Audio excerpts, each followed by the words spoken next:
guys, my name's Shelby. I'm with the Rogers Public Library this week for Makerspace at your place.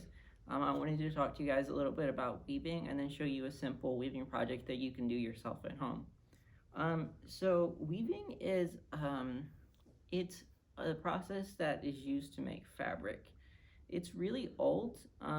Like we're not exactly sure how old weaving has been or how long it's been around, but it's something in the range of like 30,000 years. So people have been doing this for a very, very long time. And what it is you take some thread and you lay it down longwise. That's called the warp. And then you bring it around perpendicular to that, which is called the weft. So thread is made out of fibers. So there's a couple different types of fibers. This is called wool or wool roving.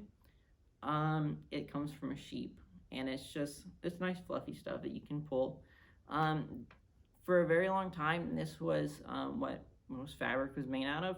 Nowadays, we use a lot more cotton for stuff, or artificial fibers that are made out of oil and stuff like that. This shirt that I'm wearing is made out of cotton and polyester, which is a type of synthetic fabric. So yeah, but they take this stuff, roving or cotton, and they use something that looks a lot like this, but is much bigger and mechanical to turn it into thread that looks a lot like this. This is a drop spindle. It's one of the oldest devices used to make thread. Nowadays, there's devices, I think they're called ring spindles, something like that. They're really big, and they have about 1,500 of these little hooks at the end of it. So they make thread 1,500 times as fast as this does. This is also wool, and then I have some other fabrics I want to show you guys. This is made out of silk. It's a bow tie. And then I have linen as well. This is what the ancient Egyptians made their clothes out of. It's very wrinkled because linen just gets like that. It's hard to make it not be wrinkled all the time. And then this is some more stuff. I'm not 100% sure what it's made out of, but they're not woven. This one has been knit, and this one has been crocheted. Those are also things that you can do with thread. But what we're gonna do with thread today is we're gonna take our little loom. I made a couple of these, and people can come by the library and pick them up if they wanna do this project. So what it is cardboard. I glued 2 pieces of cardboard to the end, just so there'd be kind of a raised area here so you could see underneath the thread a little bit better once you put it on. And then I cut notches in the end. So we're gonna take this thread. I tied a knot in it already. And that's so that when I slide it in here and pull on it, it doesn't come out. It gets stuck in place. I'm gonna take it, I'm gonna bring it across. I'm gonna do this a couple times.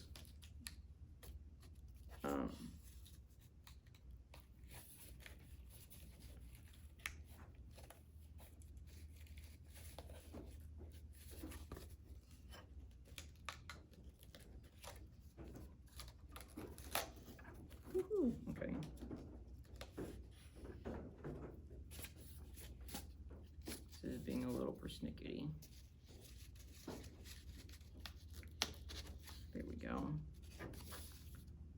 So,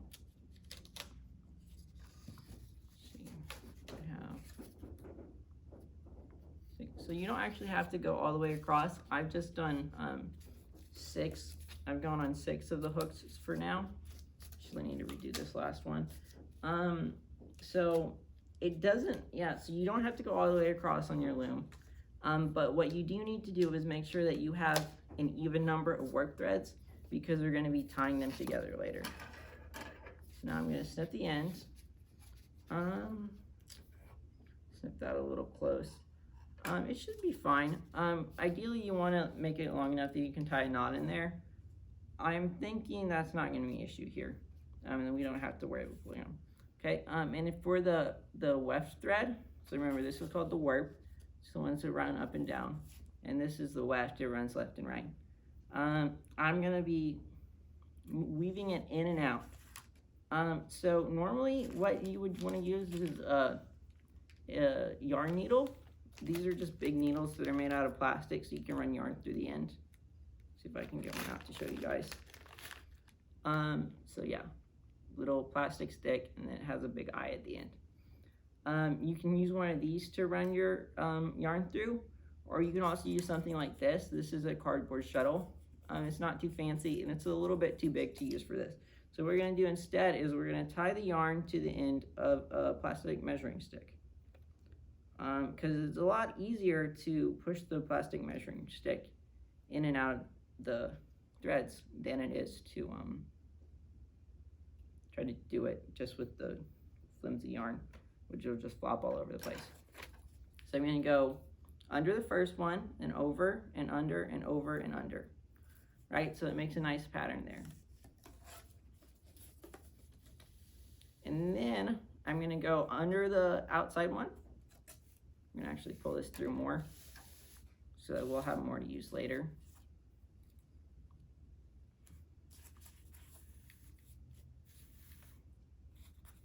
Okay, that should be good. And then I'm going to go underneath the outside one and over and under and over and under.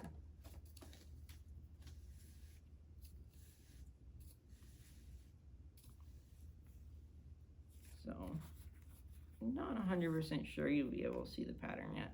What this is called is a plain weave. You just alternate which ones you go over and under. And it makes kind of a checkered pattern. Can you see that? So yeah, so it's making kind of a checkerboard pattern. This is called the plain weave. There's other ones that are important. You might have heard someone talk about twill before. It looks like this.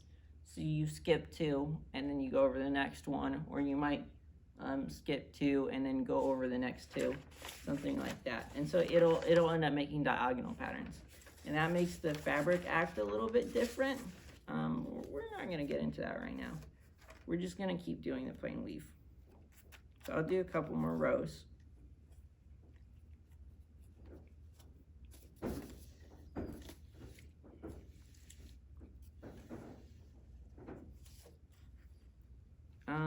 One thing you guys might have noticed is that this isn't really enough yarn to complete the whole project. So that's fine if you do this, because if you tried to get all the yarn through that you need to complete the whole piece, you would have to deal with a lot of yarn, and it would be a big headache. But what you can do is, let's say that you run out, so let's say, oh no, I ran out of yarn. I didn't actually cut it. Then you can just do this. You can say, whoops, and come back in with a new piece of yarn, and say, I'm gonna leave a little tail here, and we can tie these two tails together later, but right now we're not messing with it. That's a later problem. And then just keep going like you were. Okay. All right, so now I guess what you're asking, okay, what about when I'm done, when I decide I don't want to weave anymore? Well, that's actually pretty easy. So this one, I finished it. What I'm going to do is I'm going to cut off the ends from the loom. So I'm putting the scissors underneath the loops that hold it onto the cardboard.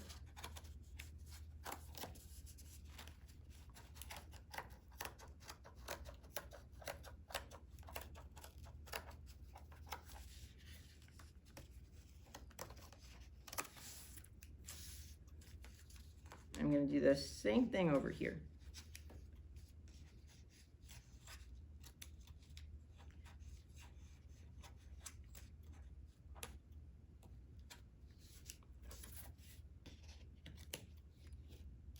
You want to make sure not to pull on it too tight, because at this stage, you know, there's not anything kind of holding them together except for, so you're going to have to tie these. Now, it looks like for some of these, I didn't make them quite as long as I needed to be. You're going to want to have more space between the sides and, or the ends and where the actual fabric starts. But basically what you're going to do here is you're going to take two ends together and you're going to tie them. Just make a little bow, and you don't want to do this very tight. You just want it to be nice and loose. This is why you want to have an even number of work threads, so that when you tie them, there's the right amount. You're not going to have one too many that's just going to have to hang out by itself, because that one might end up coming unwound.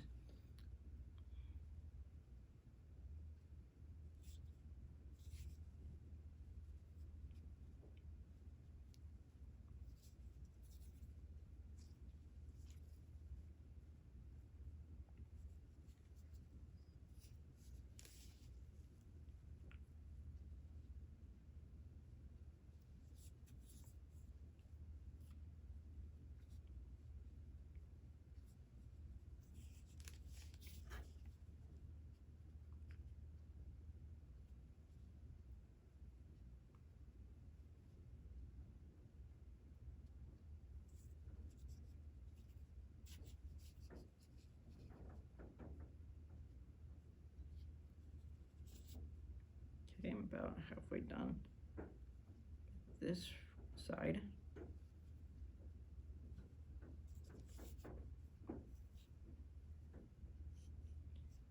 There's actually a couple different ways that you can handle this as well.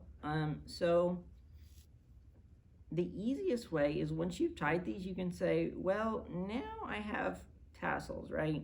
I have little threads hanging off the end, and they're decorative. And they, if you make all the extra yarn at the end the same length, then yeah, it's gonna look decorative. It's gonna look very nice, and you can just leave them on. But maybe you want yours to be a little neater. So there's a couple things you can do in that case. The first is, you can do a little sewing and do, hold on. It looks like actually the part that started off the yarn came undone. Well, I'll get into that in a second when I finish that. All right.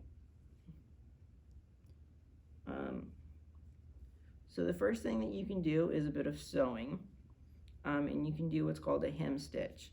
That's just where you'll, that's what the end looks like.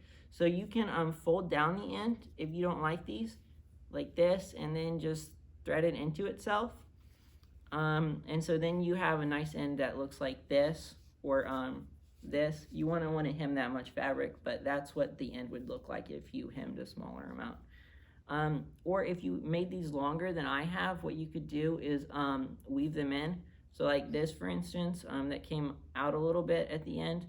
What I would want to do is I'd want to put the yarn needle on the end, and then just push it through the holes again, and then bring it back so that you can't really tell that it's out of place. Yeah, so you do that. You can call it quits here, or you can do the other stuff I talked about, and then you flip it over and you do the next end. And that's really all there is to it. This is a pretty simple project. One thing you will note though is that when you saw it on here, there's the same number of work threads for the whole thing, right? But here it kind of buckles in a little bit in the middle, and that's because I wasn't being extra careful when I made this, and I pulled a little bit too hard on the weft threads, and so it went something like this, right?